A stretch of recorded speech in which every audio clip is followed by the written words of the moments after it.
बंदी छोड़ सतगुरु रामपाल जी परमेश्वर जी की जय हो। सत्साई भाइयों और बहनों, दया परमपिता परमेश्वर सतगुरु रामपाल जी भगवान की, जिनके शुभ आशीर्वाद से, जिनकी विशेष रजा से जब जब भूल पड़े पुस्तक के ऊपर हमारे 3 वीडियो कंप्लीट हो चुके हैं। पिछले 3 पार्ट आप जी इस वीडियो के ऊपर टाइटल में जाके लिंक ओपन करके देख सकते हैं, और उन वीडियो को देखे बिना आपको आगे की वीडियो समझ में नहीं आएंगे। ये पुस्तक जब जब भूल पड़े 80 पेज का लेटर हिसार जेल से परम पूज्य परमेश्वर सतगुरु रामपाल जी भगवान ने अपनी विशेष दया और मेहर हम 2 कोटि के जीवों के ऊपर बख्शते हुए भेजा है। इस 80 पेज के लेटर में परमात्मा ने बहुत सारे संकेत किए हैं, बहुत सारे इशारे किए हैं। सतलोक आश्रम मैनेजमेंट हरियाणा अर्थात अपने कलयुगी परिवार की नादानियों की, नासमझियों की, अज्ञानता और भक्ति मार्ग में जिस कदर वो लोग गुरुदेव के ज्ञान के विपरीत कुकर्म करके पाखंड फैला रहे हैं, परमेश्वर जी की लाखों आत्माओं को काल की गोद में बैठा रहे हैं, उन सभी का विवरण परमेश्वर ने इशारों इशारों में, संकेती संकेतों में दिल्ली संजय वाले को आधार बनाकर कर दिए हैं। और खुलासे के लिए परमात्मा ने इस 2 कोटि के जीव पवन दास को वीडियो बनाने के लिए खड़ा किया है। तो अब तक हमने बहुत सारी बातें दिल्ली संजय वाले के विषय में और सतलोक आश्रम मैनेजमेंट हरियाणा के विषय में, उनके कर्म और कुकर्मों के विषय में इस पुस्तक में अब तक पढ़ चुके हैं। पुस्तक का पेज नंबर 30 कंप्लीट हो चुका है। अब हम 31 से आगे चलेंगे। आगे परमेश्वर ने फिर बताया, संजय के अज्ञान और पाखंड की पोल खोलते हुए परमेश्वर कह रहे हैं, ऊपर को जड़ वाले इस संसार रूपी पीपल के वृक्ष की जड़ को पूर्ण ब्रह्म मानो, अक्षर पुरुष को तना, डार काल निरंजन, क्षर पुरुष जानो, तीनों देवताओं रजगुण ब्रह्मा, सतगुण विष्णु तथा तमगुण शिव को शाखा मानो। शाखाओं पर लगे पत्तों को संसार जानो। उदाहरण के तौर पर बताया है कि जैसे पेड़ का पालक रूट अर्थात जड़ होता है, इसी प्रकार पूर्ण परमात्मा सर्व सृष्टि का धारण पोषण करने वाला है। जैसे पेड़ को आहार जड़ मूल से मिलता है, यानी तना को मूल से आहार मिलता है, तना से डार को तथा डार से शाखाओं को तथा शाखाओं से पत्तों को आहार मिलता है, उसी प्रकार पूर्ण ब्रह्म सबका धारण पोषण करने वाला वास्तव में अविनाशी परमात्मा है। सतपुरुष कबीर जी की शक्ति को मिट्टी जानो। परमात्मा कबीर जी ने शक्ति से सब ब्रह्मांड रचे हैं। संत गरीबदास जी ने कहा है कि कबीर परमेश्वर जी ने स्वर्ग रसातल लोक कुशातल रचे जमी असमान रे, 14 तबक किए छिन्माही सरज शशि अरु भान रे। अर्थात कबीर पूर्ण ब्रह्म जी ने अपनी वचन शक्ति से सर्वलोक लोकांतरों जैसे स्वर्ग रसातल, पृथ्वी आकाश व 14 लोक तथा शशि चांद तथा भान सूर्य तथा असंख्य ब्रह्मांडों की क्षण भर में रचना की है। इस रचना में परमेश्वर कबीर जी ने किसका सहयोग लिया? सक्षम है, कुछ भी कर सकता है। इस संजय अनाड़ी अज्ञानी को बताता हूं। यहाँ पर फिर से परमेश्वर ने केवल संजय को ही अनाड़ी अज्ञानी कहकर संबोधित किया है, ना कि पवन दास को। इस संजय अनाड़ी अज्ञानी को बताता हूं कि पूर्ण ब्रह्म मूल भी है तथा उसकी शक्ति मिट्टी का काम भी करती है। आप पे आरती आप पे साजे, यानी कबीर परमेश्वर सब कुछ करता है, स्वयं ही करता है, जीव को केवल निमित्त बनाता है। हम सब जीव भोजन खाते हैं, पेट भरकर उठते हैं। शरीर में जो क्रिया आरंभ होती है उसको कौन करता है? हमारे को तो पता भी नहीं पेट में क्या हो रहा है। उस आहार को परमात्मा कबीर जी की शक्ति पचाती है, भिन्न भिन्न धातु बनाती है, रक्त वसा आदि कितने तत्व बनते हैं, यह वह शक्ति करती है, यानी परमात्मा की शक्ति। सारे कच्चे पक्के भोजन को पेट में पुनः पकाया जाता है, न चूल्हा है न लकड़ी है, सब परमात्मा की शक्ति करती है। मानव खाना खाकर सो जाता है, पेट में सब कार्य होता रहता है, इसे किसके सहारे की आवश्यकता पड़ी? परमात्मा की शक्ति सारे सिस्टम को चलाती है। वैज्ञानिक भौतिक विचारधारा के हैं, ये कुछ भी तर्क दे, वह अध्यात्म विज्ञान के तुल्य नहीं हो सकता।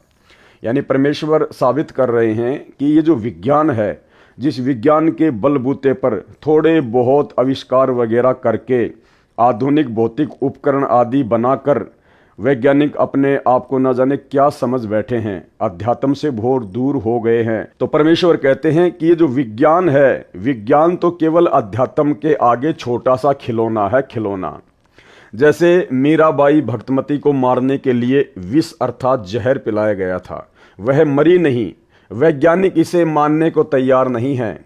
परमात्मा ने नरसिंह रूप धारण करके प्रहलाद भगत की रक्षा की, हिरण्यकशिपु को मारा। वर्तमान में भगत समाज के अतिरिक्त कोई भी स्वीकार नहीं करता। इसी प्रकार परमात्मा को नरसिंह रूप बनाकर हिरण्यकशिपु को मारने की क्या आवश्यकता पड़ी?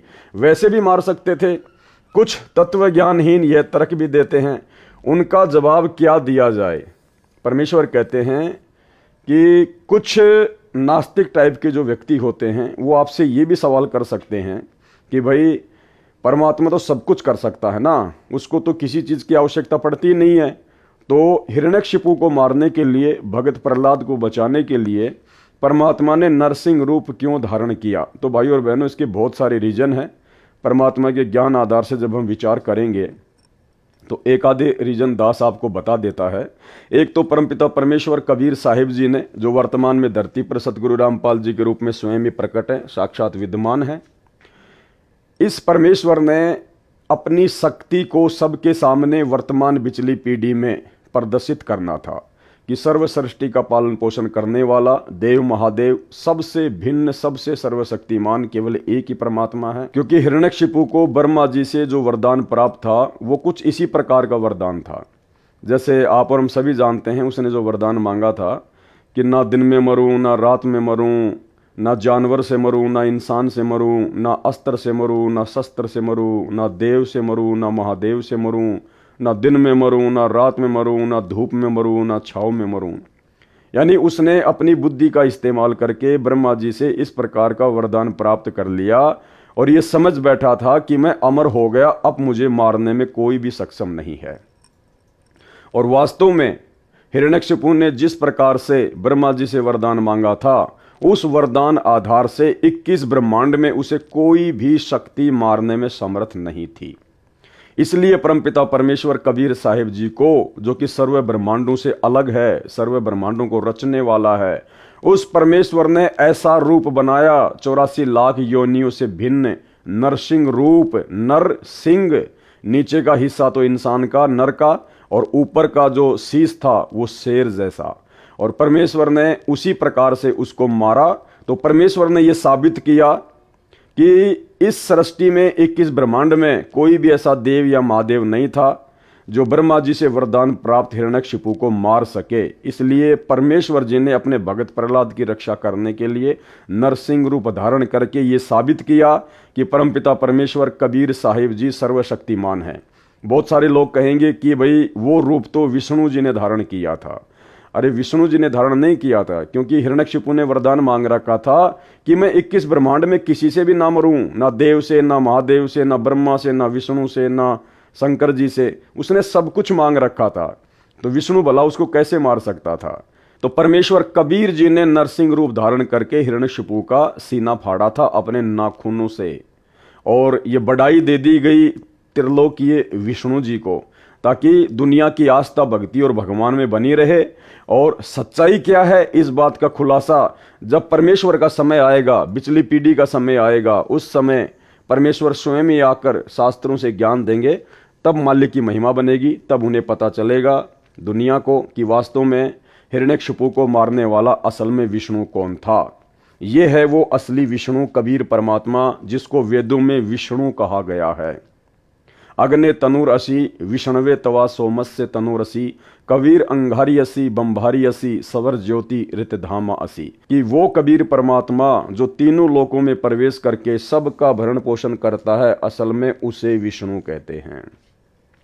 तो बहुत सारे रीजन थे, उनका जवाब क्या दिया जाए? उनको चाहिए कि पहले पूर्ण अध्यात्म ज्ञान जो दास रामपाल दास बता रहा है समझें, फिर इस तरह के प्रश्न मन में उठेंगे ही नहीं। जैसे संजय दिल्ली तत्व ज्ञानहीन के मन में खुरापात भरा है, इसे संपूर्ण ज्ञान होता तो इस प्रकार के कुतर्क नहीं करता कि पेड़ की जड़ पूर्ण ब्रह्म नहीं हो सकता। इसको समझ होती तो बोलता ही नहीं, क्योंकि एक उदाहरण दिया है। जब संजय दिल्ली वाले ने भक्तों को भ्रमित करने के लिए ये शब्द कहे कि भाई गुरुजी तो पेड़ की जड़ को पूर्ण ब्रह्म परमात्मा कबीर जी बताते हैं, जबकि ये सही नहीं है संजय के अनुसार, क्योंकि संजय ने फिर इसका कुतर्क दिया अपनी बात को ऊपर रखने के लिए कि पूर्ण ब्रह्म को तो किसी चीज की आवश्यकता नहीं होती है, लेकिन जड़ को तो मिट्टी और पानी की आवश्यकता होती है आगे बढ़ने के लिए।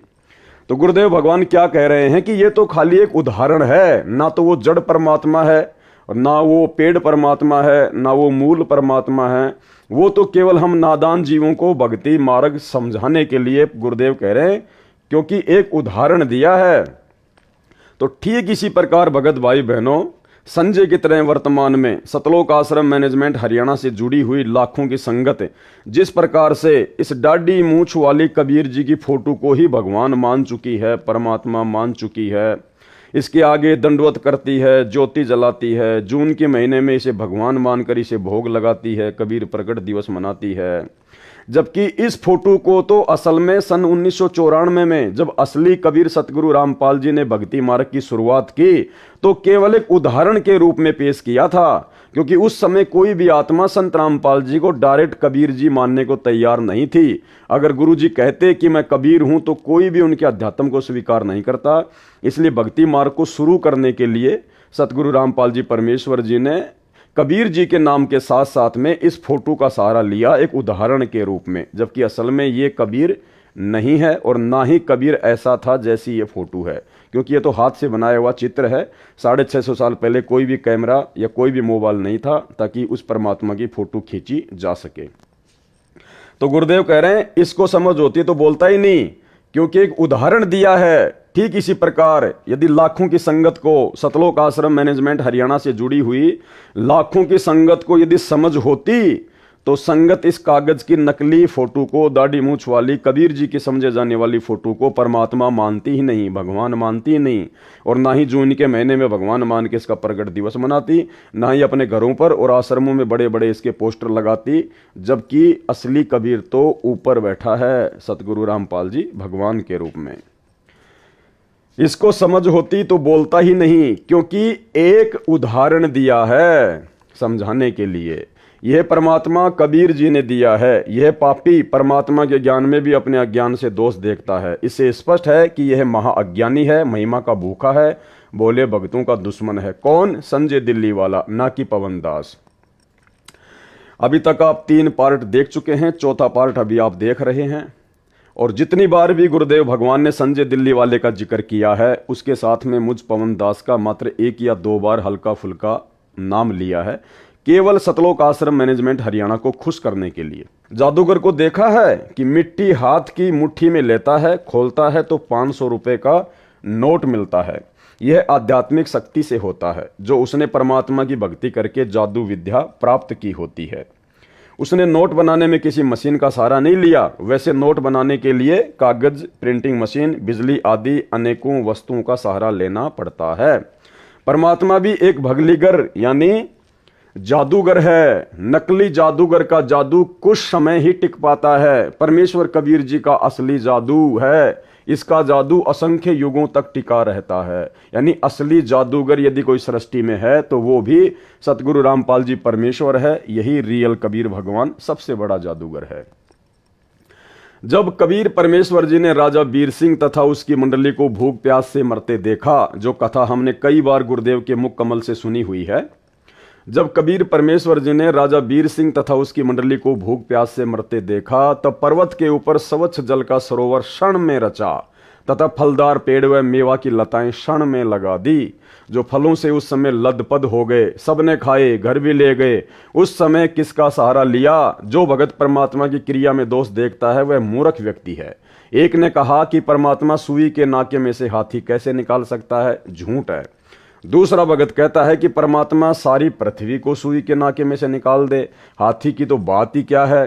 संजय साकट पहले भगत का साथी है जो कहता है कि सुई के नाके से हाथी परमात्मा नहीं निकाल सकता। गीता अध्याय 15 के श्लोक 16 से भी सिद्ध किया है कि अक्षर पुरुष तथा क्षर पुरुष दोनों नाशवान है। इन दोनों के लोक तथा उन लोकों में रहने वाले सब व्यक्ति तथा अन्य पशु पक्षी आदि आदि भी नाशवान है, केवल आत्मा सबकी अविनाशी है। यह गीता अध्याय 15 श्लोक 16 का सरलार्थ है। गीता अध्याय 15 श्लोक 17 का सरलार्थ इस प्रकार है। उत्तम पुरुष, पुरुषोत्तम यानी सर्वश्रेष्ठ प्रभु तो उपरोक्त दोनों पुरुषों अर्थात प्रभुओं से अन्य ही है, जिसे परमात्मा कहा जाता है, जो तीनों लोकों में प्रवेश करके सबका धारण पोषण करता है। वह वास्तव में अविनाशी परमेश्वर है। तत्व ज्ञान यानी मूल ज्ञान, गुप्त ज्ञान में उसका नाम लिखा है। वह नाम कबीर साहेब, कबीर देव है, जो सतयुग में सतशुक्रत नाम से प्रकट हुआ, त्रेता युग में ऋषि मुनिंद्र के नाम से प्रकट हुआ था, द्वापर युग में करुणामय संत के नाम से प्रकट हुआ था तथा कलयुग में कबीर नाम से प्रकट हुआ था। कबीर सतयुग में सतसुकृत कह टेरा, त्रेता नाम मुनिंदर मेरा, द्वापर में करुणा में कहाया, कलयुग नाम कबीर धराया। संजय दिल्ली कहता है कि कबीर साहिब अलग हैं और कबीर देव अलग हैं। यह है इसका मूल ज्ञान, भूल ज्ञान, गुप्त ज्ञान जो गलत है। यानी संजय दिल्ली वाला कहता है कि कबीर साहिब अलग हैं और कबीर देव अलग हैं। इसको तत्व ज्ञान ही नहीं है, इसलिए वो अबाई बकता है। जो पाती पंच का अर्थ पांच ज्योति कर सकता है, उसे कबीर साहिब व कबीर देव को भिन्न भिन्न करते क्या शर्म लगेगी। ये बेशरम, ढीठ, अज्ञानी है। ये शब्द परमात्मा किसके लिए यूज कर रहे हैं? संजय दिल्ली वाले के लिए। बेशरम, ढीठ, अज्ञानी, ना कि पवन दास के लिए, जो अर्थों के अनर्थ करके बोले भक्तों को भ्रमित करके अपना स्वार्थ सिद्ध कर रहा है। आप भी नरक में जाएगा। वे भ्रमित भगत जो इस मूर्ख को तत्वदर्शी संत मानकर इसकी जय जय बुलाते हैं, इसके ऊपर चंवर करते हैं, वे भी इसके साथ नरक में जाएंगे। यह गुप्त भेद दास रामपाल दास ने खोला है। यह तत्व ज्ञान है। इससे भिन्न जो तत्व ज्ञान कहकर जनता को भ्रमित करेगा, वह परमात्मा का दोषी व झूठा व्यक्ति है। उसका बताया तत्व ज्ञान नहीं, अज्ञान है। संजय दिल्ली अपने आश्रम में दिन रात वाणी चलाता है। अब देखना भाई और बहनों, इस पुस्तक में बीच बीच में परमात्मा ने हमारे विश्वास को बढ़ाने के लिए, अध्यात्म से हमें भली भांति परिचित करने के लिए बहुत सारे संकेत किए हैं। और उन संकेतों में अब एक संकेत ये है, संजय दिल्ली अपने आश्रम में दिन रात वाणी चलाता है, यानी वो सत्संग चलाता है दिन रात। ये सब पाखंड बोले भक्तों को लुभाने, मूर्ख बनाने के लिए करता है। कहता है कि यदि मैं काल का दूत होता तो क्या गुरुजी के सत्संग की वाणी दिन रात चलाता? इसका उत्तर पहले बता दिया है कि यह काल का दूत है। कौन? संजय। वाणी मेरे सत्संग की इसलिए चलाता है कि मेरी आवाज सुनकर भगत खींचे चले आए और उनको अपने अज्ञान से कुतर्क देकर भ्रमित करके अपने काल वाले ग्रुप में मिला लूं। यह अमर वाणी का अपमान है। कैसे? यानी सतगुरु रामपाल जी भगवान के सत्संगों को दिन रात चलाते रहना। गुरुदेव क्या कह रहे हैं कि यह अमर वाणी का अपमान है। यदि कोई मोबाइल में आरती या अन्य प्रतिदिन सुबह दोपहर करने वाले पाठ को चलाकर स्वयं अन्य कार्य करे, मोबाइल चल रहे स्थान से बाहर भीतर आता जाता रहे और वाणी पर ध्यान नहीं रखे और कहे कि आरती कर ली, तो व्यर्थ है। अब देखो भाई और बहनों, कैसे सतगुरु रामपाल जी परमेश्वर जी ने आप और हमारी ये गंदी आदत साध संगति से जोड़कर छुड़वाई है। मोबाइल या ऑडियो वीडियो में आरती चलाकर आरती सुनना, अपना काम भी करते रहना, इधर उधर आते जाते भी रहना और आरती भी चल रही है। परमात्मा ने इसे क्या बताया? अमर वाणी का अपमान बताया। परमात्मा ने क्या कह रहे हैं गुरुदेव? यह अमर वाणी का अपमान है।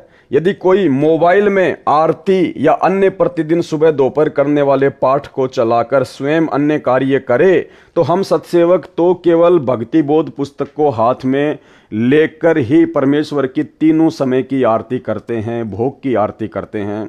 हमने गुरुदेव भगवान की ऑडियो वीडियो या मोबाइल में कैसेट वगैरह चलाकर, पेन ड्राइव वगैरह चलाकर आरती करना लगभग काफ़ी समय से छोड़ दिया है। उनके विधि विधान अनुसार केवल भक्ति बोध पुस्तक हाथ में लेकर ही करते हैं। और जिन पुण्यात्माओं को पढ़ना लिखना नहीं आता है, जो ज़्यादा बुजुर्ग हैं या नेत्रहीन हैं, तो उनके लिए मोबाइल से आरती करने में कोई दोष नहीं है। तो मोबाइल से आरती, गुरुदेव की आवाज में ऑडियो वीडियो से आरती वर्तमान में कौन करता है? संजय दिल्ली वाला, संजय दिल्ली वाले के साथी, सतलोक आश्रम मैनेजमेंट हरियाणा और सतलोक आश्रम मैनेजमेंट हरियाणा से जुड़ी लाखों की संगत, जिसमें 99% लोग आज भी गुरुदेव की ऑडियो वीडियो लगाकर या मोबाइल में ही आरती करते हैं। तीनों समय की, खाते पीते चलते उठते बैठते समय अपना काम भी करते रहते हैं और आरती भी करते रहते हैं, जो कि परमेश्वर के विधि विधान अनुसार सही नहीं है। ध्यान से पढ़िए इसको। इसका उत्तर पहले बता दिया है कि यह काल का दूत है। वाणी मेरे सत्संग की इसलिए चलाता है कि मेरी आवाज सुनकर भगत खींचे चले आए और उनको अपने अज्ञान से कुतरक देकर भ्रमित करके अपने काल वाले ग्रुप में मिला लूं। यह अमर वाणी का अपमान है। यदि कोई मोबाइल में आरती या अन्य प्रतिदिन सुबह दोपहर करने वाले पाठ को चलाकर स्वयं अन्य कार्य करे, मोबाइल चल रहे स्थान से बाहर भीतर आता जाता रहे और वाणी पर ध्यान नहीं रखे और कहे कि आरती कर ली, तो व्यर्थ है। यानी सतगुरु रामपाल जी परमेश्वर जी ने संजय दिल्ली वाले को आधार बनाकर सतलोक आश्रम मैनेजमेंट हरियाणा से जुड़ी हुई 99% संगत के द्वारा जो मोबाइल से आरती की जाती है, खाते पीते चलते बैठते, परमेश्वर ने उसको रिजेक्ट कर दिया। और हम सत्सेवकों का परमात्मा ने समर्थन किया है, क्योंकि हम भक्ति बोध पुस्तक को हाथ में लेकर ही आरती करते हैं। अर्थात साध संगतियों पर सतगुरु रामपाल जी परमेश्वर जी की विशेष रजा, विशेष मेहर है कि हम परमेश्वर के अकॉर्डिंग ही सारी भक्ति क्रियाएं कर रहे हैं। वाणी बोली जा रही है, उस पर ध्यान रखने से लाभ होगा। वाणी बोली जा रही है, उस पर ध्यान रखने से लाभ होगा। जैसे दास के आदेश से भारतवर्ष में लगभग 500 नामदान केंद्र खोल रखे हैं, सब में एक एक अखंड ज्योति जलती रहती है। अब ये गुरुदेव के आदेश से हैं या नहीं हैं, इस बात का खुलासा हम पिछले 3 एपिसोडों में कर चुके हैं। आप जब पिछले 3 एपिसोड देखेंगे तो आपको पता चलेगा कि सतगुरु रामपाल जी भगवान ने नामदान सेंटर खोलने का आदेश दिया है या फिर काल प्रेरणा से उनके कलयुगी परिवार के द्वारा धर्म को धंधा बनाने के लिए काल प्रेरणा से उनसे प्रार्थना करके जबरन आदेश लिया गया है। जैसे दास के आदेश से भारतवर्ष में लगभग 500 नामदान केंद्र खोल रखे हैं, सब में एक एक अखंड ज्योति जलती रहती है। सब में भगत सुबह दोपहर तथा शाम को स्पीकर या मोबाइल में या मौखिक तीनों समय से पाठ करते हैं। कुछ समय सत्संग भी चलाते हैं।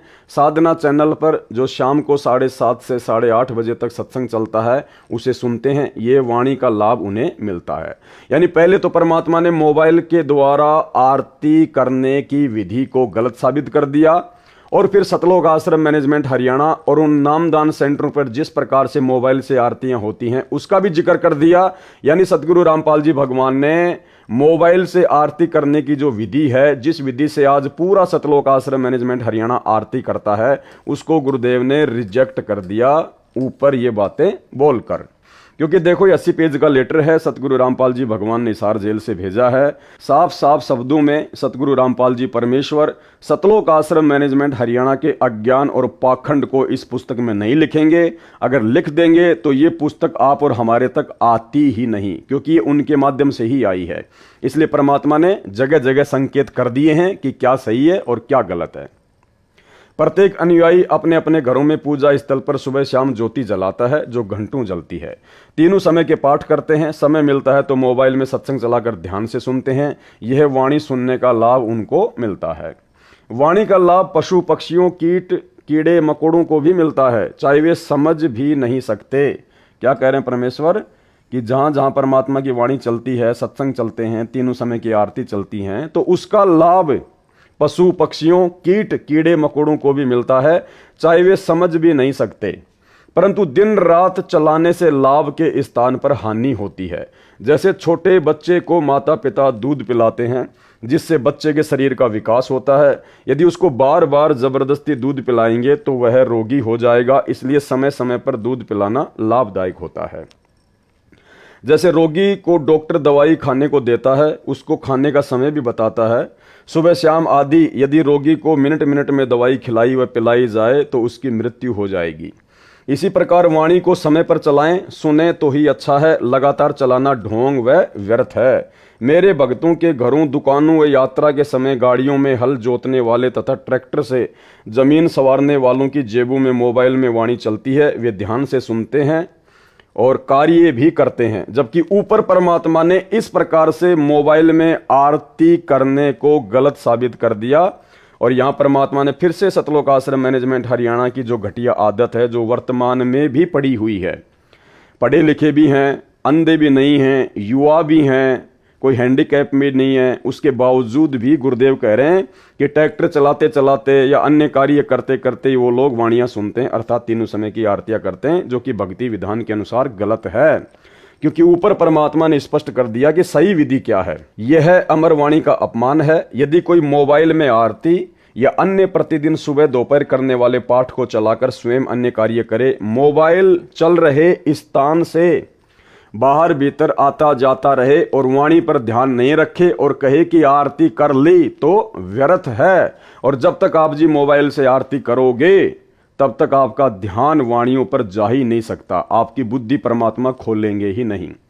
तो परमेश्वर ने बिल्कुल स्पष्ट तौर पर संकेत कर दिया कि संजय गुरुद्रोही दिल्ली वाले के आश्रम में और सतलोक आश्रमों में और सतलोक आश्रमों से जुड़े हुए भक्तों के घरों में जो मोबाइल से आरती की जाती है, वो विधि भक्ति अनुसार सही नहीं है, उनको पूर्ण लाभ नहीं मिलेगा। परंतु लगातार नहीं, कुछ समय सुनकर मोबाइल को बंद कर देते हैं। कोई भी कथा या बातें करते हैं, वे कुछ समय सुने तो उसका असर ठीक होता है। ये ढोंगे कहे कि हम वाणी सुनते भी हैं, कार्य भी करते हैं। दास यह कहेगा कि आप रात्रि में सो जाते हो, तब कैसे सुनते हो। अब यहाँ पे एक छोटी सी शंका आप भगत भाई बहनों को हो सकती है कि परमात्मा ने हम सत्सेवकों के ऊपर विशेष दया करके जो अखंड पाठ की वाणियां 50 घंटे की सतगुरु रामपाल जी भगवान के मुख कमल से मेमोरी कार्ड में भर के जो सत्सेवकों के घरों पर कोरियर के द्वारा पहुंचाई गई हैं, हम तो 24 घंटे उन वाणियों को चलाते हैं, तो कहीं हमारे को नुकसान तो नहीं हो जाएगा। नहीं भाई बहनों, बिल्कुल भी नुकसान नहीं है। वो परमेश्वर जी की अमर वाणी है और हम कोई 24 घंटे वाणी को चला के उसके पास में नहीं बैठते हैं। जब भी हमें समय मिलता है, घंटा, आधी घंटा, 10 मिनट, 20 मिनट, हम परमात्मा की वाणी को सुनते हैं। जब हम परमपिता परमेश्वर जी की चरण सेवा में जाते हैं, उस समय आधा घंटा, 10 मिनट, 20 मिनट बैठकर हम परमेश्वर की वाणी को सुनते हैं। और जब समय आता है परमात्मा जी के मंत्र करने का, तो या तो हम वाणी की आवाज को बिल्कुल धीरे करते हैं एक नंबर पर, जो कि हमारे को डिस्टर्ब ना करे, या हम उस समय परमात्मा को दंडवत प्रणाम करके पाठ की आवाज को जो है वो बंद कर देते हैं। और जब हमारे मंत्र पूरे हो जाते हैं तो वापस हम परमात्मा की वाणियों को धीरे धीरे धीरे धीरे जो है वो चला देते हैं। जब समय आता है परमात्मा की तीनों समय की आरती का, उस समय हम परमात्मा की पाठ प्रकाश की वाणियों को जो है वो बंद कर देते हैं। जब समय आता है परमात्मा जी के सत्संग सुनने का, उस समय हम पाठ की वाणियों को जो है वो बंद कर देते हैं या बिल्कुल धीरे धीरे कर देते हैं। क्योंकि ये परमात्मा की अमर वाणियां हैं। ये वाणियां सूक्ष्म रूप में सभी के ऊपर असर करती हैं, कीड़े मकोड़े, पशु पक्षी, कीट पतंग, सबके ऊपर। तो हम सत्सेवक कोई 24 घंटे वाणी चलाकर वाणी के पास में नहीं बैठते हैं। नहीं, हम अपना काम भी करते हैं, घर से बाहर भी जाते हैं। धीरे धीरे परमात्मा की अखंड पाठ की वाणियां चलती रहती हैं, क्योंकि शब्द अखंड होता है और परमपिता परमेश्वर सदगुरु रामपाल जी भगवान असली कबीर जी के मुख कमल से उच्चारित है। तो वाणियां ब्रह्मांड में जाती रहती हैं, वाणियां अपना काम जो है करती रहती हैं। बाकी जब भी हमने सत्संग सुनने होते हैं, मंत्र करने होते हैं, आरती करनी होती है, उस समय हम पाठ की वाणियों को जो है बंद कर देते हैं या बिल्कुल धीरे कर देते हैं, ताकि हमारे को बिल्कुल भी डिस्टर्ब ना हो। और जब हमारा वाणियां सुनने का जी करता है, मन करता है, खाना बना रहे हैं, फ्री हैं, परमात्मा के स्पीकर को अपने पास में रख लेते हैं, 10 मिनट 20 मिनट जब तक खाना बना रहे हैं परमात्मा की वाणियां सुनते हैं। जब परमात्मा की हम चरण सेवा करते हैं, उस समय मालिक की वाणियां हम सुनते हैं। तो हम लोग इस प्रकार से करते हैं, हम वाणियां दिन रात चला के उनके पास में नहीं बैठते हैं। और ये परमेश्वर की अखंड वाणियां हैं, ये सूक्ष्म रूप में पेड़ पौधे सब के ऊपर असर करती हैं। तो परमात्मा कह रहे हैं, दास ये कहेगा कि रात्रि में जब सो जाते हो तब कैसे सुनते हो। ये तो संजय दिल्ली वाले के लिए है, लेकिन परमेश्वर का विधान है कि परमेश्वर की वाणियां सूक्ष्म रूप में सब पर असर करती हैं। रात्रि में भी वाणियां जीव पे, आत्मा पे असर करती हैं। जिस प्रकार परमेश्वर ने बताया, नित्य नियम में शुरुआत में लिखा हुआ है कि जब किसी व्यक्ति को किसी सांप ने काट लिया होता है, वो व्यक्ति तो मूर्छित हो जाता है, बेहोश हो जाता है। और जो गारुड़ मंत्र जो पढ़ने वाला व्यक्ति होता है, सपेरा, सर्प के जहर को उतारने वाला, वो व्यक्ति गारुड़ मंत्र बोलता है, जबकि वो व्यक्ति तो बेहोश पड़ा है, वो एक प्रकार से सो रहा है। उसको तो वाणी सुनाई नहीं दे रही कि वो क्या मंत्र बोल रहा है, लेकिन फिर भी गारुड़ जो मंत्र बोलता है उस मंत्र का असर उस आत्मा पे होता है और सर्प काटा हुआ व्यक्ति वापस होश में आ जाता है। तो ये तो परमपिता परमेश्वर जी की अखंड वाणियां हैं, अमर वाणियां हैं। ये हम सो जाएंगे तो भी हमारे आत्मा के मैल को ये काटेगी, हम सचेत रहेंगे तो भी हमारी आत्मा के मैल को जो है ये काटेंगी। हठ योग करता है कौन? संजय दिल्ली वाला, पवन दास का नाम नहीं है। इस ढोंगे ने आश्रम में एक अलग कक्ष बना रखा है, कक्ष यानी कमरा। उसमें भक्तों को विशेष योग आसन की मुद्रा में बैठाकर स्मरण करने को कहता है। यानी गुरुदेव कह रहे हैं, जैसा कि गुरुदेव को सतलोक आश्रम मैनेजमेंट हरियाणा वालों ने जेल में जाके बताया, उसी आधार से परमात्मा लिख रहे हैं कि संजय दिल्ली वाले ने एक विशेष कमरा बना रखा है और उस कमरे में विशेष योग आसन लगाकर, क्या लिखा परमात्मा ने? विशेष योग आसन की मुद्रा में भक्तों से मंत्रों का जाप करवाता है और स्वयं भी उसी प्रकार उसमें बैठकर स्मरण करता है। वाणी फिर भी चलती रहती है, स्मरण क्या खाक करता है? परमात्मा कहते हैं सत्संग भी चलता रहता है और मंत्र भी जाप करते हैं, तो क्या खाक मंत्रों पे ध्यान जाएगा? न स्मरण का लाभ, क्योंकि इसका नाम खंड है। जिनको ये मूर्ख बनाकर अपने जाल में फंसाए हुए हैं उन भक्तों को भी स्मरण का कोई लाभ नहीं मिलेगा, क्योंकि उन्होंने गुरु तजकर आन को अन्य को भजा है, यानी गुरु जी के बताए सहज स्मरण को छोड़कर हठ योग को अपनाया है। तथा ज्योति के लिए रुपए दिए हैं या वैसे दान में रुपए दिए हैं, वह भी संजय दिल्ली के आदेश से, इस कारण उनका नाम खंड है। अब सुमरण करके दान देकर भी जीवन नष्ट होगा, क्योंकि भक्ति मार्ग में बहुत सावधानी रखनी पड़ती है ताकि नाम खंड न हो जाए। काल ज्योति निरंजन का पहला काम है हमारे अनुयायी का नाम खंड करवाना, फिर वह काल का हो जाता है। परमेश्वर से कोई लाभ उसे नहीं मिलता। परमेश्वर कबीर जी ने गरीबदास जी महाराज जी को बताया है कि अनंत कोटि बाजी जहां रचे सकल ब्रह्मांड, गरीबदास मैं क्या करूं काल करे जीव खंड। अर्थात हे गरीबदास, मैं इतना सक्षम हूं कि मैंने अनंत करोड़ रचना की है तथा सब ब्रह्मांडों को मैंने रचा है, परंतु काल जीव का नाम खंड करवाकर मेरे से दूर कर देता है, जिस कारण से मैं उस आत्मा का कल्याण नहीं कर सकता। उनको चाहिए कि अपनी गलती की क्षमा याचना करें तथा मेरी रामपाल दास की आज्ञा लेकर किसी निकट के नामदान केंद्र पर जाकर पुनः उपदेश लेकर नाम शुद्ध करवाएं। एक और विधान है परमात्मा का, जो परमात्मा ने यहां पर स्पष्ट कर दिया है। यानी सतलोक आश्रम मैनेजमेंट हरियाणा से जुड़े हुए 99 ही नहीं बल्कि 100% भगत परमात्मा के इस आदेश की पालना नहीं कर रहे हैं। गुरुदेव ने स्पष्ट कर दिया कि जब भी आपका नाम खंड होता है, दोबारा से यदि आपने नाम शुद्ध करवाना हो तो आपने अपने गुरु की आज्ञा लेनी पड़ेगी। क्या कह रहे हैं परमात्मा? उनको चाहिए कि अपनी गलती की क्षमा याचना करें तथा मेरी रामपाल दास की आज्ञा लेकर, क्या लेकर? आज्ञा लेकर। ये भक्ति विधान है परमात्मा का, ये रूल है, ये नियम है। जबकि इस नियम को वर्तमान में आश्रमों से जुड़े हुए कोई भी भगत फॉलो नहीं करते हैं। जब मर्जी आया नाम खंड कर दिया, जब मर्जी आया नामदान केंद्र पर जाकर नाम शुद्ध करवा लिया, कोई गुरु आज्ञा नहीं। उनको चाहिए कि अपनी गलती की क्षमा याचना करे तथा मेरी रामपाल दास की आज्ञा लेकर किसी निकट के नामदान केंद्र पर जाकर पुनः उपदेश लेकर नाम शुद्ध करवाए, अपना जीवन धन्य बनाए और फिर इस पाखंडी के पास भूलकर भी ना जाए। ये काल का पक्का दूत है। कौन? संजय दिल्ली वाला, ना कि पवन दास। संजय दिल्ली वाले के लिए कह रहे हैं ये काल का पक्का दूत है। जो सुमरण करने की विधि दास ने बताई है उसी प्रकार सुमरण करें, जो भक्ति का विधान है, सब ग्रंथों व संतों की वाणी में प्रमाण है। गीता अध्याय 8 श्लोक 7 में कहा है कि हे अर्जुन, तू युद्ध भी कर और सुमरण भी कर, यानी काम भी कर और सुमरण भी कर। यजुर्वेद अध्याय 40 मंत्र 15 में कहा है कि ओम नाम का सुमरण कार्य करते करते कर, विशेष कसक तड़प के साथ सुमरण कर, मानव जन्म का मूल कर्तव्य जानकर सुमरण कर। कबीर परमेश्वर कपड़ा भी बुनते थे तथा सुमरण करने का अभिनय भी करते थे। सुमरण करने का क्या करते थे? अभिनय, एक्टिंग करते थे, लीला करते थे, क्योंकि उनको सुमरण की आवश्यकता नहीं थी। वे बताना चाहते थे कि भगत को काम करते करते भी सुमरण करना चाहिए। जो कार्यालयों में काम करते हैं तथा जो विद्यार्थी हैं वे जब भी समय मिले सुमरण करे। संत गरीबदास जी ने कहा है कि नाम उठत नाम बैठत नाम सोवत जागरे, नाम खाते नाम पीते नाम सेती लागरे। अर्थात नाम का जाप कार्य करते करते भी करते रहो और समय मिले तो बैठकर भी सुमरण करो, और समय मिले तो बैठकर भी सुमरण करो। गुरुदेव भगवान के आशीर्वाद से आज से 10-12 दिन पहले दास ने आप सभी भगत भाई बहनों को 1 घंटे की छोटी सी साध संगति के माध्यम से राजस्थान के महुआ में, दौसा जिले में पड़ता है, वहां पर आपको इस प्रकार से समय निकालकर बैठकर कुछ समय सुमरण करने के लिए समझाया था। और वही बात परमात्मा ने इस पुस्तक में भी लिख रखी है। दास ने कहा था कि हम कोई पद्म आसन लगाकर, यानी जैसे संजय दिल्ली वाला विशेष योग मुद्रा में भक्तों से सुमरण करवाता है, वैसे नहीं, नॉर्मल तरीके से जैसे हम अपने घर पर बैठते हैं। और हमने परमेश्वर के ज्ञान आधार से, परमेश्वर के विधि विधान से उस प्रकार से भी सुमरण करना चाहिए जो विधि गुरुदेव ने बताई है। देखो, एक विधि तो परमात्मा ने बता दी कि नाम उठत नाम बैठत नाम सोवत जागबे, और नाम खाते नाम पीते नाम सेती लागबे, जो परमात्मा ने लिखा हुआ है।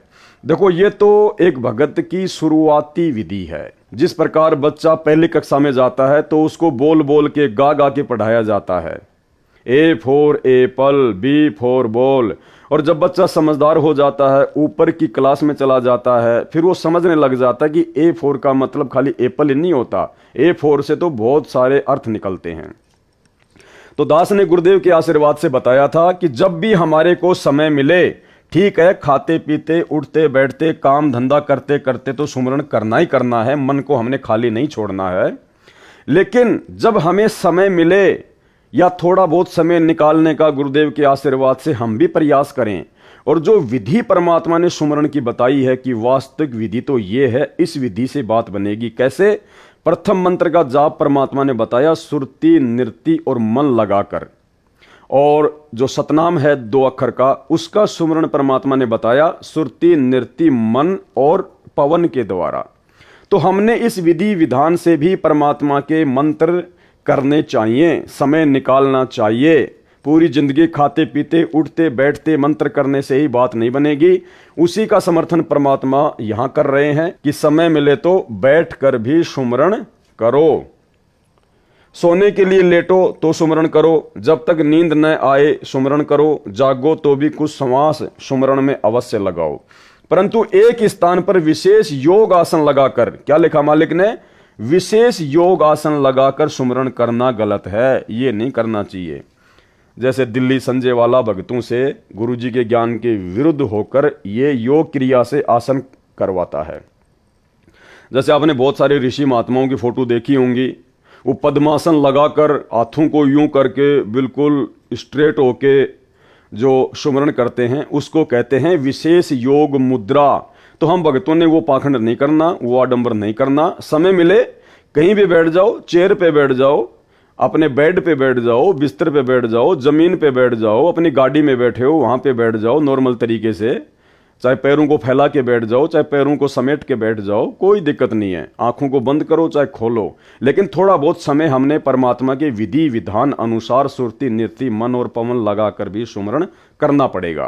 क्योंकि खाते पीते उठते बैठते काम धंधा करते करते सुरति नृति और मन पवन से सुमरण नहीं हो सकता। आपका ध्यान आपके काम धंधे में रहेगा, आपकी सुरति आपकी नृति आपके काम धंधे में रहेगी। इसलिए परमात्मा कह रहे हैं कि समय मिले तो बैठकर भी सुमरण करो, जो दास ने वीडियो बनाकर आप सभी भाई बहनों को बताया था। परमेश्वर कबीर जी ने स्वामी रामानंद जी को समझाया, जो योग आसन की मुद्रा में बैठकर हठ योग से ध्यान लगाता था। यानी 650 साल पहले परमपिता परमेश्वर कबीर जी के मुंह बोले गुरु पंडित रामानंद जी, जब उनको नाम प्राप्त हो गया परमात्मा से, उसके बाद भी उनकी जो पुरानी आदत थी उस आधार से वो विशेष योग मुद्रा में बैठकर जो है मंत्रों का जाप किया करते थे, जिसको परमात्मा ने गलत बताया है, तथा नाम सुमरण किया करता था। उसको कबीर जी ने समझाया कि ज्यों के त्यों ही बैठे रहो, यानी नॉर्मल स्थिति में बैठे रहो। तज आसन सब योग, अर्थात विशेष योग आसन की बजाय जैसे सामान्य तरीके से बैठते हैं वैसे बैठकर सुमरण करो। ये विधि सब ग्रंथों व संतों की वाणी के अनुसार श्रेष्ठ है। सब योग आसन को तजो त्यागो, जिसके पास कुछ भी ज्ञान नहीं होता वह पाखंड का सहारा लेता है। बात करता है कि मेरे अतिरिक्त विश्व में किसी को तत्व ज्ञान बीजक का ज्ञान नहीं है। कौन? संजय दिल्ली वाला, ना कि पवन दास। आपको इस पूरी 80 पेज की पुस्तक में पवन दास के किसी भी पाखंड का, किसी भी अज्ञान का, किसी भी ढोंग का गुरुजी के द्वारा एक भी खुलासा नहीं किया गया है। एक भी कोई प्रमाण पवन दास के अज्ञान, पाखंड या ढोंग के खिलाफ सतगुरु रामपाल जी भगवान ने इस पुस्तक में नहीं लिखा है। जबकि संजय दिल्ली वाला और संजय दिल्ली वाले को आधार बनाकर अपने कलयुगी परिवार और सतलोक आश्रम मैनेजमेंट हरियाणा के अज्ञान और पाखंड को परमात्मा ने इस पुस्तक में लिखा है। बात करता है कि मेरे अतिरिक्त विश्व में किसी को तत्व ज्ञान बीजक ज्ञान नहीं है। ऐसे पापियों के लिए संत गरीबदास जी ने कहा है कि गरीब पंथों के लश्कर फिरें, वाणी चोर कठोर, सतलोक धाम ना पहुंचेंगे ये 84 के ढोर। गरीब बीजक की बाता कहें, बीजक नाही हाथ, पृथ्वी डुबोवन उतरे कहकर मीठी बात। गरीब बीजक की बाता कहें, बीजक नाही पास, औरों को क्या ज्ञान बतावे, आप ही जावे निराश। अर्थात परमात्मा कबीर जी की वाणी को सुनकर उसी आधार से अपने को तत्वदर्शी संत बताने वाले, वाणियों का गलत अर्थ करने वाले अनेकों पंथों के मुखिया हैं, जैसे ये संजय साकट। एक बार फिर से यहाँ पर संजय के लिए साकट शब्द का यूज किया गया है। जैसे ये संजय साकट दिल्ली सत्य सुकृत पंथ नाम धरकर झूठा प्रचार कर रहा है। ऐसे मूर्खों की तो लश्कर लंबी लाइन है, ये समझाए से मानते नहीं, कठोर कट्टर बने हैं, ये सतलोक धाम नहीं जा सकते। ये तो 84 लाख प्रकार के प्राणियों की योनि में ढोर पशु बनेंगे। वर्तमान में भी पशु तुल्य है जो गलती किए हैं। फिर कहा है कि जैसे ये संजय साकट अपने को तत्वदर्शी संत कहता है, पवन दास ने कभी भी अपने आप को तत्वदर्शी संत या संत नहीं कहा है। हम तो केवल एक नॉर्मल भगत हैं, परमात्मा की मर्यादाओं में रहकर भक्ति करते हैं, अपना आत्म कल्याण चाहते हैं। फिर कहा है कि जैसे ये संजय साकट अपने को तत्वदर्शी संत कहता है और झूठ बोलता है कि मेरे को तत्व ज्ञान है, मूल ज्ञान गुप्त ज्ञान है, रामपाल को भी नहीं है। इसके विषय में कहा है कि बीजक यानी तत्व ज्ञान, मूल ज्ञान, गुप्त ज्ञान होने की बातें करते हैं, बीजक ज्ञान इनके पास नहीं है। ऐसे नकली पंथों वाले गुरु पृथ्वी के मानव को काल के जाल में फंसाने के लिए ही जन्मे हैं। ये मीठी मीठी बातें बनाकर भोले भक्तों को अपने जाल में फंसा लेते हैं, स्वयं भी नरक में गिरते हैं तथा अनुयायियों को भी नरक में ले जाते हैं। इस प्रकार पृथ्वी डुबो रहे हैं, नाश करने के लिए जन्मे हैं। इनके पास तत्व ज्ञान है ही नहीं तो औरों को ज्ञान क्या बता रहे हैं। ये स्वयं ही निराश जाएंगे, मानव जन्म अपना भी नष्ट करके नरक में जाएंगे। आगे देखिए, संजय दिल्ली कहता है कि न तो महेंद्र दास रामपाल दास का भाई भजन सुमरण करता है, न कमेटी के सदस्य, न रामपाल की संगत का कोई भगत और भगतमती सुमरण करता है। सब निंदा लड़ाई झगड़ा करते रहते हैं। यह अपने उस ढोंग को मजबूत करने के लिए ऐसी बकवाद करता है जो यह एक कमरे में एक विशेष योग आसन पर बैठकर मूर्ख बनाता है और अपने पीछे लगाए रखना चाहता है। यह तर्क देता है कि सुमरण तो ऐसे होता है जैसे मैं संजय करता हूं, ऐसा रामपाल की सारी संगत करती नहीं, इसलिए वे सुमरण तो करते नहीं और काम करते हैं। दास रामपाल दास इसलिए तो इसको अज्ञानी व काल का दूत कहता है कि यह मेरी बताई सुमरण विधि में व अन्य क्रियाओं में दोष निकालता है, जो सारी संगत मुझे रामपाल दास की बताई शास्त्र प्रमाणित विधि से सुमरण व अन्य क्रियाएं कर रही है। इसका उत्तर, यदि यह साकट संजय दास भी, या फिर से परमात्मा ने संजय के लिए साकट शब्द का प्रयोग किया है, ना कि पवन दास के लिए। यदि यह साकट संजय दास भी अन्य संगत की तरह भजन सुमरण कर लेता तो इसके मन में यह दोष उत्पन्न नहीं होता और यह गुरुद्रोही की पदवी प्राप्त नहीं करता। कौन? संजय दिल्ली वाला, ना कि पवन दास। अपना कल्याण करवाना ही उद्देश्य रखता, गुरु मर्यादा में चलता, जन्म सफल कर लेता। आगे देखिए, संजय साकट दिल्ली दास रामपाल दास अपने गुरु की क्रियाओं में दोष निकालता है, ना कि पवन दास के लिए कहा गया है, क्योंकि पवन दास कभी भी अपने गुरुदेव की किसी भी क्रिया में दोष सपने में भी नहीं निकाल सकता। कहता है कि कमेटी वाले जो दास रामपाल के विश्वास पात्र हैं उनके विषय में कहता है कि जो कमेटी वाले हैं वे 2100 रुपए एक ज्योति के लेते हैं। 1 किलो देसी घी 600 रुपए का आता है, शेष कमेटी वाले अपनी जेब में रख लेते हैं। भगत भगतमती जो दान करते हैं मेरी रामपाल की आज्ञा से करते हैं, ये देखना मेरा काम है कि वह दान में आया पैसा कहां जा रहा है। आपने मेरे को दान किया है। बिल्कुल हमने सतगुरु रामपाल जी भगवान को दान नहीं किया है, ना ही वर्तमान में लोग संत रामपाल जी को दान कर रहे हैं, क्योंकि ये परीक्षा का समय है और कोई भी व्यक्ति अपने पूज्य गुरुदेव सतगुरु रामपाल जी से हिसार जेल में जाकर उनकी आज्ञा लेकर दान नहीं कर रहा है। सतलोक आश्रम मैनेजमेंट हरियाणा को जितने भी भगत ज्योति पाठ और दान का पैसा देते हैं या जमीन दान कर रहे हैं, वे गुरुदेव भगवान से आज्ञा लेकर दान नहीं कर रहे हैं। इसलिए यहां पर यह हमारे बुद्धि और विवेक की छोटी सी एक परीक्षा ली है परमात्मा ने। यह देखना मेरा काम है कि वह दान में आया पैसा कहां जा रहा है। आपने मेरे को दान किया है जी नहीं, हमने अपनी अज्ञानता और नादानी में, यानी सतलोक आश्रमों से जुड़ी हुई संगत अपनी अज्ञानता और नादानी में गुरुदेव के परिवार के ऊपर जो कि काल प्रेरित है, उनके द्वारा किस प्रकार से भक्तों के दान का दुरुपयोग किया जा रहा है सबके सामने है। उनके सारे कुक्रम सार्वजनिक हैं। इसलिए संगत अपनी अज्ञानता और नादानी का परिचय दे रही है, अपने गुरुजी के अलावा गुरुजी के परिवार के ऊपर विश्वास करके दान धर्म या ज्योति पाठ का पैसा देकर। तो यहां पर जो दान का पैसा है वो गुरुदेव को नहीं दिया जा रहा, ये दान का पैसा तो उन काल एजेंटों को दिया जा रहा है जो काल प्रेरित हैं और आए दिन परमात्मा के ज्ञान और विधान के खिलाफ ही कुक्रम करते रहते हैं। आपने मेरे को दान किया है, यदि वह गलत प्रयोग होगा तो पाप मुझे लगेगा। यदि हम सतगुरु रामपाल जी भगवान के हाथ में या उनके आदेश से, उनसे आदेश प्राप्त करके आमने सामने होकर यदि हम सतलोक आश्रम मैनेजमेंट हरियाणा या किसी भी व्यक्ति को दान करते हैं तो फिर हमें पाप नहीं लगता, क्योंकि हमने अपने गुरुदेव से आदेश लेकर दान दिया है। उसके बाद दान का दुरुपयोग करने वाला दोषी होगा, ना कि दान देने वाला। लेकिन यहां तो संगत सन 2014 बरवाला कांड के बाद से अपने गुरुदेव से कोई आज्ञा नहीं ले रही, क्योंकि गुरुदेव तो जेल में है, जेल में कोई भगत जाता नहीं है, आम भगत को उनसे मिलने नहीं दिया जाता है, देशद्रोह का मुकदमा है, केवल वही भगत मिल सकते हैं जिनको मिलने की छूट है कोर्ट से। इसलिए पूरी की पूरी संगत अपने गुरुदेव के ज्ञान और विधान के विपरीत इन कुपात्रों को, काल एजेंटों को इन आश्रमों में ज्योति पाठ और दान का पैसा देकर परमात्मा की दोषी हो रही है। आपको इसका पूरा लाभ मिलेगा। यह साकट संजय कौन होता है मेरे अनुयायियों के लिए दान की देखरेख करने वाला? उसने आज तक 2 रुपए दान नहीं किए हैं।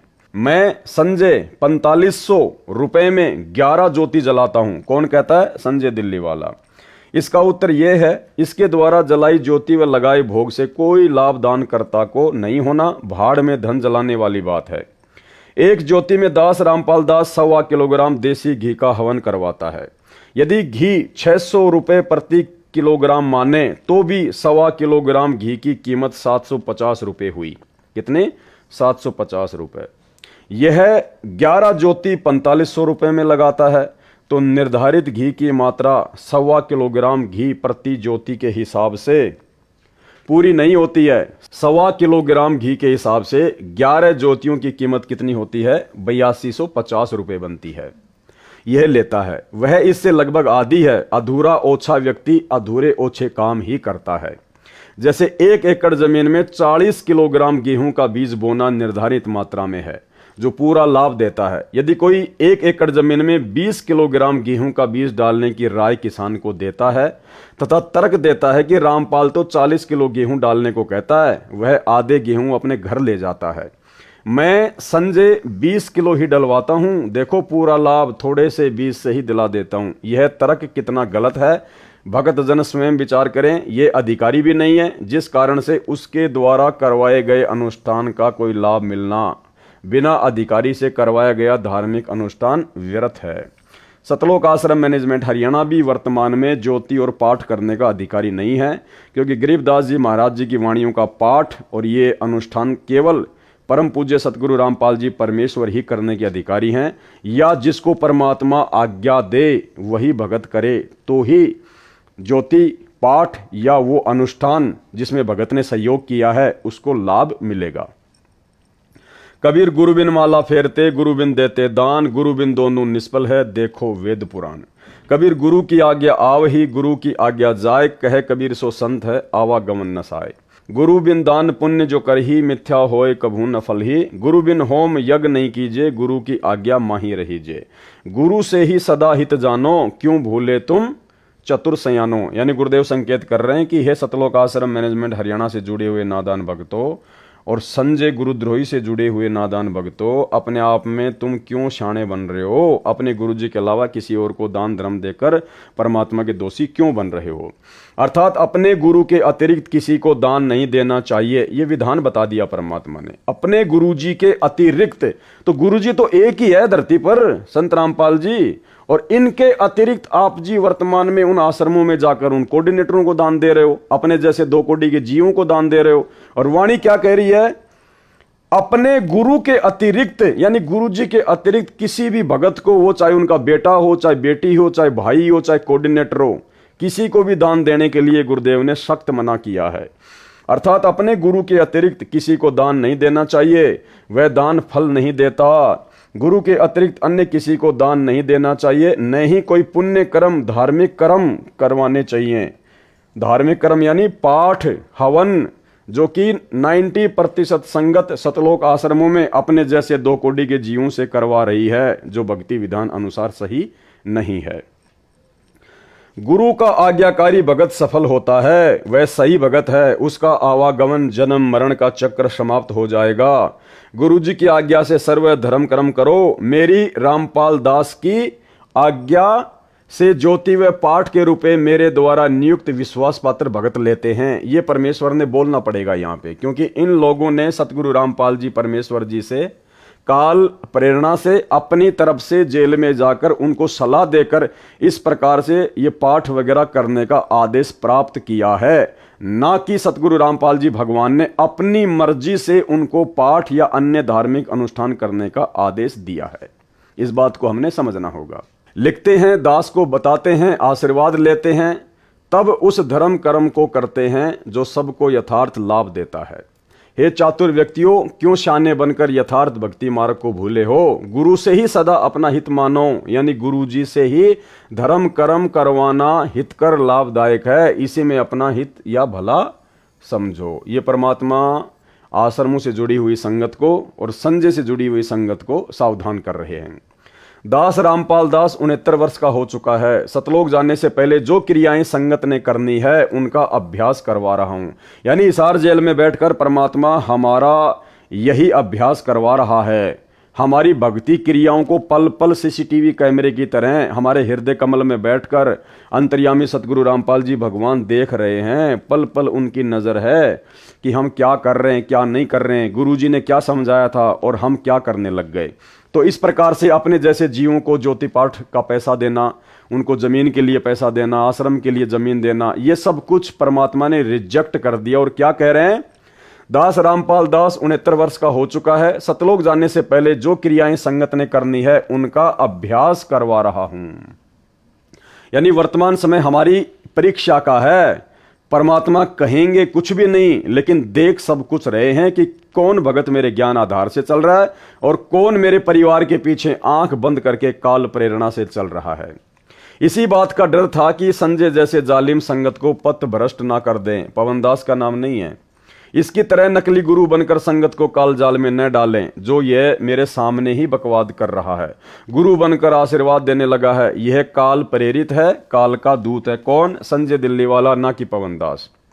इससे बचो। जो भगत भगतमती इतना सतर्क करने के पश्चात भी इनके पीछे लगे हैं, उनको कैसे बचाया जाए और कौन सा ज्ञान समझाया जाए? उनको तो यह संदेश है जो संत गरीबदास जी ने कहा है कि चेतावनी में तो कसर नहीं छोड़ी और क्या देऊं गाली, कि समझाने में तो 30 साल हो गई, मैंने कोई कसर नहीं छोड़ी, अब क्या तुम्हारी को गालियां दूं, तब जाके समझ में आएगा कि क्या करना चाहिए और क्या नहीं करना चाहिए। तो भाई सतलोक आश्रमों से जुड़ी हुई संगत को समझना चाहिए। भाई यहाँ ये सारी बातें केवल संजय गुरुद्रोही को आधार बनाकर परमात्मा सतलोक आश्रमों से जुड़ी हुई संगत को समझाना चाह रहे हैं, क्योंकि संजय दिल्ली वाले के पीछे कोई ज्यादा भगत नहीं लगे हुए, मुश्किल से 15-20 भगत हैं, बाकी फालतू के लोग जुड़े हुए हैं। इसलिए परमात्मा को उसकी चिंता नहीं है, उसके पीछे लगे हुए नादान भक्तों की कोई टेंशन नहीं है। परमात्मा को मुख्य चिंता है सतलोक आश्रम मैनेजमेंट हरियाणा, अर्थात अपने कलयुगी परिवार के पीछे जुड़ी हुई लाखों करोड़ों की संगत की। भोली आत्माओं को काल के दूतों से बचाने के लिए संत गरीबदास जी ने ढेर सारी वाणी अमृत ज्ञान बोला, फिर भी काल के दूतों से चिपके हैं। उनसे दुखी होकर कहा है कि तुम ज्ञान से नहीं मानते तो क्या तुम्हें गाली दूं, यानी नरक जाने से बचो, अज्ञानियों को छोड़कर पूर्ण संत से दीक्षा लो। गरीब चातुर प्राणी चोर हैं, मूड मुग्ध हैं ठोट, संतों के नहीं काम के, इनको दो गढ़ जोट। संजय दिल्ली चातुर प्राणी है, यह मेरे ज्ञान को चुराकर कपट युक्त तर्क देकर चतुरता दिखाता है, सत्य को छुपाता है। इसलिए संत गरीबदास जी ने ऐसे व्यक्तियों को चातुर व चोर कहा है, तथा जो मेरे भगत भगतमती इसके जाल में फंसे हैं वे मूढ़ अर्थात मूर्ख मुग्ध ठोट पत्थर हैं, ये संतों के काम के नहीं होते, इनको दो गढ़ जोट। इन दोनों को, संजय व उसके साथ लगे मेरे भक्तों को, एक ही रस्से से गले बांध दो, अर्थात ये दोनों नरक में जाने योग्य हैं, ये समझाने से भी नहीं मानते, ये इसी के साथ रहने योग्य हैं, दोनों इकट्ठे पशु बनेंगे। ये परमात्मा का विधान है जो गुरु मर्यादा तोड़कर भक्ति तथा धार्मिक क्रियाएं करते करवाते हैं। तो भाई गुरु मर्यादा तोड़कर ही सतलोक आश्रम मैनेजमेंट हरियाणा वर्तमान में लाखों की संगत से तमाम भक्ति क्रियाएं करवा रहा है। गांव धनाना में भक्तों के दान से 50 लाख रुपए का बैडमिंटन का स्टेडियम बनाना परमात्मा का भक्ति विधान तोड़ना है। अपने धार्मिक धंधे के लिए, अपने आश्रम चलाने के लिए, गांव वालों को खुश रखने के लिए धनाना गांव में सतलोक आश्रम वालों के द्वारा बसें चलाना, एम्बुलेंस चलाना, उनके लिए रोडे बनाना, ये सब कुछ गुरु मर्यादा तोड़ने के अंतर्गत ही आता है। हरियाणा के जाट आरक्षण में लाखों की संगत को बैठाना, उनको पात्रों को चंदे के रूप में करोड़ों रुपया दान का देना, ये भी गुरु मर्यादा तोड़वाने के अंतर्गत ही आता है। राजस्थान के गैंगस्टर आनंदपाल सिंह की सीबीआई जांच का समर्थन करवाना, भक्तों को उसकी रैलियों में भेजना, और राजपूत करणी सेना को, जो कि एक राजनीतिक सामाजिक संगठन है, उसको 5 लाख रुपए चंदे के रूप में राजस्थान के अजमेर की रैली में नगद देना, ये परमात्मा की भक्ति और मर्यादा तुड़वाने के अंतर्गत ही आता है। इसके अलावा और भी ना जाने कितने कुकर्म, जिनकी लिस्ट बहुत लंबी है, जो दास समय समय पर आपको बताता रहता है, जो सतलोक आश्रम मैनेजमेंट हरियाणा के द्वारा काल प्रेरणा से करवाए जाते हैं, ये सब कुछ मर्यादा तोड़ने के अंतर्गत ही आता है। तो गुरुदेव यहाँ क्या इशारा कर रहे हैं? जो गुरु मर्यादा तोड़कर भक्ति तथा धार्मिक क्रियाएं करते और करवाते हैं, उनको आध्यात्मिक लाभ नहीं मिलता, जिस कारण से ये सब पशु योनियों में जाते हैं। तो भाई समझना संगत ने है जो सतलोक आश्रम वालों के पीछे अंधी होके चल रही है। संजय दिल्ली का उद्देश्य है कि मेरे भोले भक्तों को मेरे द्वारा लिखी पुस्तकों को कमेटी वालों द्वारा लिखी बताकर मेरे ज्ञान में दोष निकालना और अपने संपर्क में आए मेरे भक्तों को भ्रमित करके अपने को विद्वान सिद्ध करना। यह चतुरता करता है, मेरा नाम नहीं लेता कि उसकी लिखी पुस्तक में यह त्रुटि है। कमेटी वालों का नाम लेता है, इसको पता है कि यदि रामपाल का नाम लिया तो तेरी एक बात नहीं सुनेंगे। ये साकट एक पुस्तक तो लिखे, पता चले कि इसका तत्व ज्ञान मेरे से भिन्न कौन सा है। दास रामपाल दास ने अनेकों पुस्तकें लिखी हैं, छपाई कमेटी वालों ने है, जिसको मैंने आज्ञा दे रखी है। उनमें से एक जीने की राह पुस्तक भी है, उसमें एक वाणी लिखनी रह गई, उसका अनुवाद लिख दिया। इस संजय साकट ने त्रुटि निकाली। किसने? संजय साकट ने, ना कि पवन दास ने। इस संजय साकट ने त्रुटि निकाली कि देखो कमेटी वालों ने यह पुस्तक लिखी है, इसमें वाणी का अर्थ गलत किया है। उन भ्रमित भक्तों ने मेरी बेटी के पास फोन किया, उसने अपनी बेटी को फोन दिया और कहा कि ये भगत भाई कोई गलती बताता है, इसको समझा। मैंने जेल से प्रतिदिन की तरह फोन किया तो बेटी बहुत दुखी थी। कहा कि एक भगत भाई का फोन आया, वह बहुत गुस्से में था। मैंने पूछा किस बात पर? बेटी ने बताया कि यह नई पुस्तक जो आपके द्वारा लिखी छपी है, जीने की राह, इसमें कुछ गलती बता रहा है। कह रहा था कि इस वाणी का अर्थ गुरुजी यह बताते हैं, इसमें अन्य लिखा है।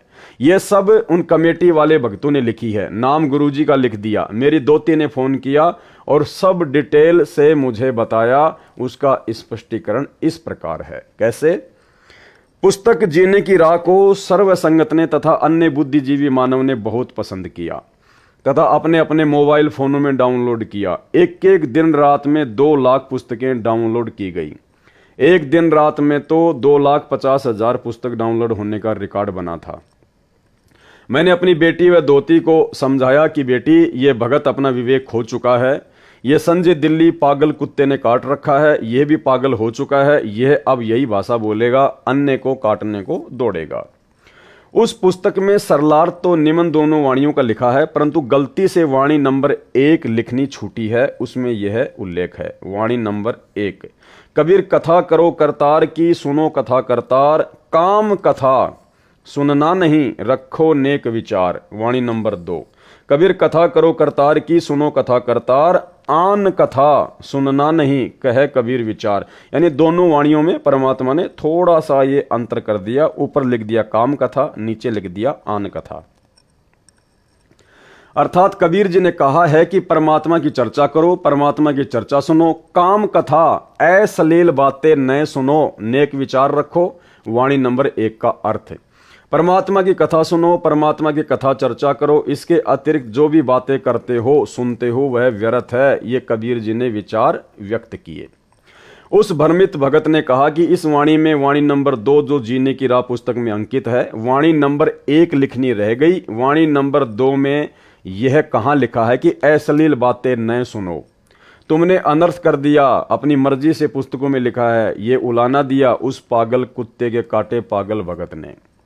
उसकी बात बड़ी करें तो यदि एक लाइन यह भी पुस्तक में लिख दी कि अश्लील बातें न करो, न सुनो, तो कौन सी गलती कर दी, क्या गलत लिख दिया? यदि वाणी में नहीं है तो भी पुस्तक के विषय के अनुकूल तो है, परंतु जिसको काले चश्मे लगे हों तो उसको धूप में भी बादल छाया दिखाई देती है। संजय साकट मनमाना आचरण करता है। कौन करता है? संजय साकट, ना कि पवन दास। गीता अध्याय 16 श्लोक 23-24 में कहा है कि गुरुजी द्वारा शास्त्र विधि अनुसार धार्मिक क्रियाएं करना लाभ देता है। गुरु जी के विपरीत क्रिया जो शास्त्र विधि त्याग कर की जाती है वह मनमाना आचरण कहा जाता है, जिससे न तो कोई सुख मिलता है न कोई कार्य सिद्ध होता है। यानी अपने इष्ट धाम में जाने के लिए सिद्धि प्राप्त करनी होती है, जो सत्य साधना से स्वतः मिल जाती है। उस सिद्धि का दुरुपयोग नहीं करना होता, सुरक्षित रखनी होती है। वह सिद्धि भी मनमाना आचरण करने से प्राप्त नहीं होती, न उस साधक की गति अर्थात मोक्ष होती है, अर्थात सब साधना व्यर्थ होती है। फिर उसे करो व न करो।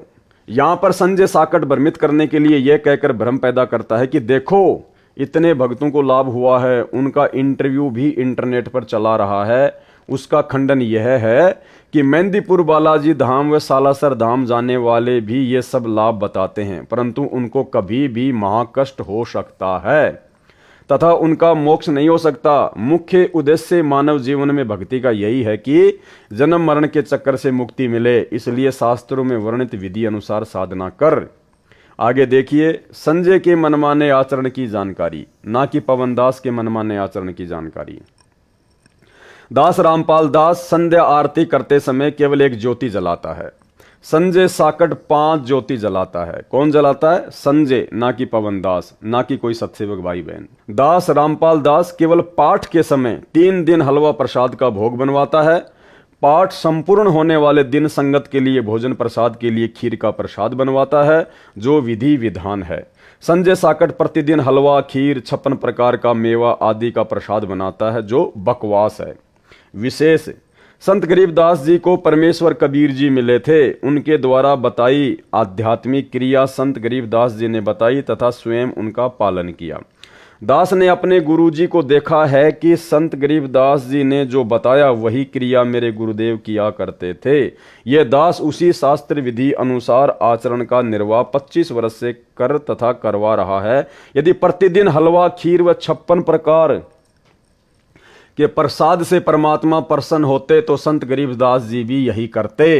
संत गरीबदास जी के पास 2500 बीघा लगभग 1475 एकड़ जमीन थी। वे तो सदा ही हलवा, खीर आदि 56 प्रकार के भोग आसानी से लगा सकते थे, परंतु शास्त्र विधि में ऐसा करना नहीं कहा है। संत गरीबदास जी अपने जीवन काल में वर्ष में केवल एक दिन अपना बोध दिवस मनाते थे। हालांकि भाई और बहनों, ये भी वर्तमान में जो 13वां पंथ चल रहा है उस पंथ में जायज नहीं है। क्या कहा परमात्मा ने 12वें पंथ के प्रवर्तक आदरणीय गरीबदास जी के बारे में कि संत गरीबदास जी अपने जीवन काल में वर्ष में केवल एक दिन अपना बोध दिवस मनाते थे। संत गरीबदास जी वर्ष में एक दिन अपना बोध दिवस मनाते थे, लेकिन हम भाई बहनों ने अपना बोध दिवस नहीं मनाना है। हमने केवल अपने परमात्मा सतगुरु रामपाल जी भगवान का 8 सितंबर के दिन प्रकट दिवस ही मनाना है। हम भक्तों का ना कोई जन्मदिन मनाना, ना कोई बोध दिवस मनाना है, क्योंकि यहाँ पर संत गरीबदास जी 12वें पंथ से संबंधित थे। हमने 12वें पंथ की भक्ति क्रियाओं को नहीं करना है, 13वें पंथ की भक्ति क्रियाओं को करना है। जिस दिन उनको परमेश्वर कबीर जी गांव छुडानी के जंगल में बाबा जिंदा के रूप में फाल्गुन महीने की चांदनी दवास को मिले थे, फाल्गुन महीने की उस शुक्ल पक्ष द्वादशी को मनाते थे, जो ग्रंथ संत गरीबदास जी ने लिखवाया था। उस हाथ से लिखे उस ग्रंथ का पाठ भी उन्होंने अपने सामने प्रारंभ करवाया था। 3 दिन पाठ चलता था, जो वर्तमान तक परंपरा चली आ रही है। तीनों दिन हलवा प्रसाद बनाया जाता था। सत्य पुरुष व सतगुरु के लिए 2 कटोरियों में भोग निकालकर अलग अलग रखा जाता था। अब आगे देखना भाई और बहनों, उनके सतगुरु व सत्य पुरुष कबीर जी थे। गरीबदास जी के सतगुरु और सत्य पुरुष कौन थे? एक थे। कौन? कबीर जी। तो फिर 2 कटोरियों में अलग अलग हलवा किसके लिए निकाला जाता था? कह रहे हैं तीनों दिन हलवा प्रसाद बनाया जाता था। सत्य पुरुष व सतगुरु के लिए 2 कटोरियों में भोग निकालकर अलग अलग रखा जाता था, जबकि उनके सतगुरु व सत्य पुरुष कबीर जी थे। यानी जब एक ही शक्ति उनके गुरु और सत्य पुरुष थे, तो फिर 2 कटोरियों में हलवा अलग अलग क्यों निकालना? फिर तो वो कहावत हो गई, गुरु और गोविंद 2 नहीं भाई, जब तक 2 समझोगे 2 जग में जाई। तो गरीबदास जी तो फिर यहां पर गुरु और गोविंद को 2 समझ रहे हैं, अलग अलग समझ रहे हैं।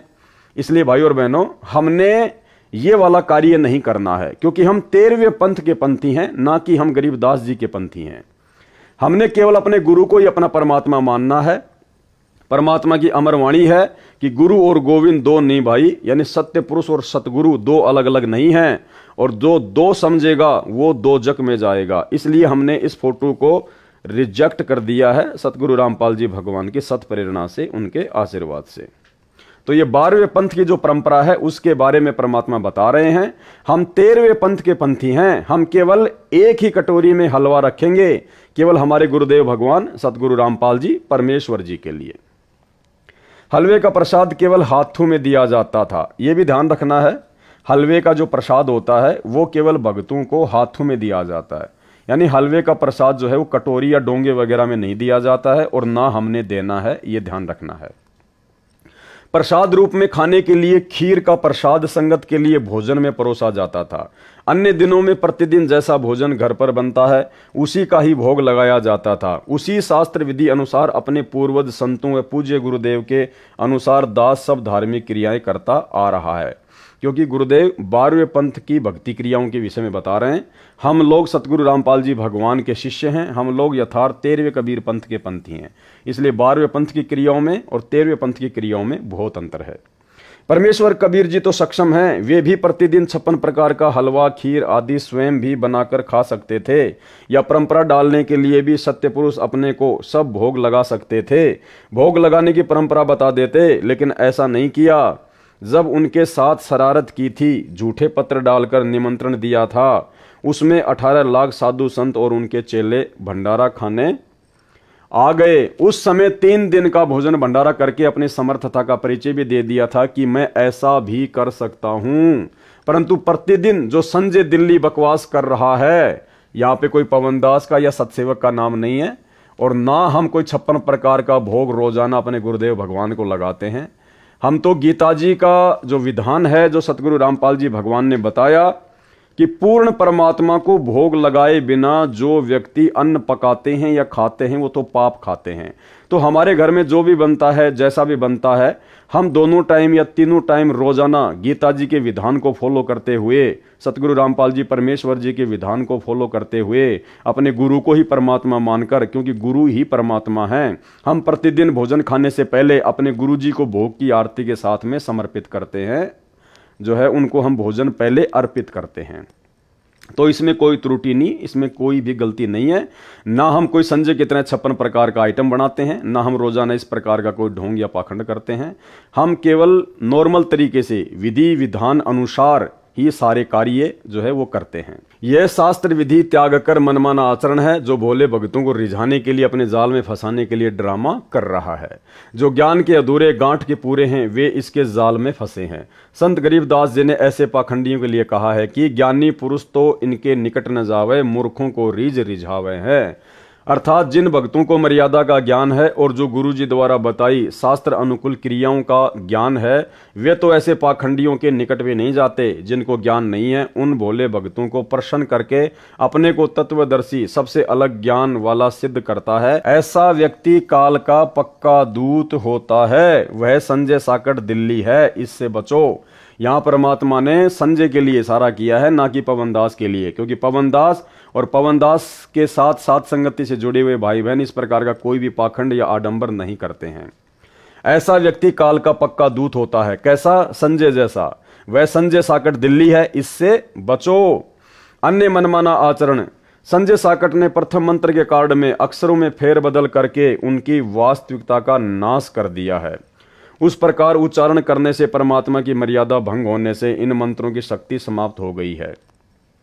परमात्मा कबीर जी ने, जो संत गरीबदास जी के सतगुरु हैं, अपने शिष्य गरीबदास जी को प्रथम मंत्र का जाप कैसे उच्चारण करके सुनाया, उसी तरह गरीबदास जी ने उनका जाप किया और लाभ प्राप्त किया। उसी तरह अपनी अमृतवाणी में लिखवा दिया जो अमर ग्रंथ में अंकित है। ये संजय काल प्रेरणा से सब गलती कर रहा है क्योंकि काल ब्रह्म इसका साथ दे रहा है। कबीर जी के दुश्मन का रोल संजय कर रहा है।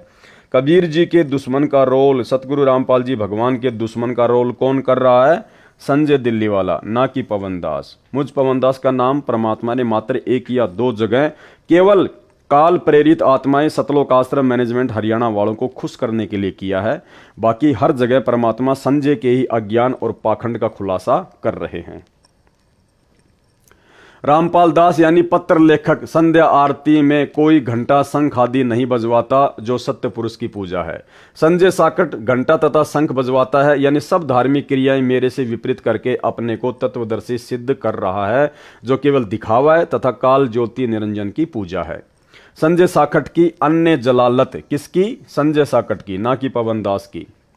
अन्य बकवास जो संजय व पवन ने की, अन्य बकवास जो संजय व पवन ने की। देखो, हल्का फुल्का परमात्मा आश्रम वाले काल प्रेरित जीवों को खुश करने के लिए हल्का फुल्का लेंगे। पुस्तक ज्ञान गंगा दास के आदेश से दास के सत्संग प्रवचनों से छपवाई है। जब दास लीला करने बड़ी जेल, संसार भी एक जेल है, काल के 21 ब्रह्मांड भी जेल हैं, उनसे छोटी जेल हिसार में आया। वकील मेरे से मिलने आए, उनमें परमात्मा कबीर जी के भगत भी हैं। उन्होंने बताया कि ज्ञान गंगा पुस्तक में कुछ फोटोकॉपी मराठी भाषा की लगी हैं जिनमें आपके विषय में लिखी भविष्यवाणी है। उन भविष्यवाणियों में एक का हिंदी अनुवाद लिखना रह गया। वे नास्त्रदमस के द्वारा की गई भविष्यवाणियां हैं। वह वकील ज्ञान गंगा पुस्तक को साथ लाया क्योंकि उस पुस्तक का एक मुकदमे से संबंध था, मेरे से डिस्कस करनी थी।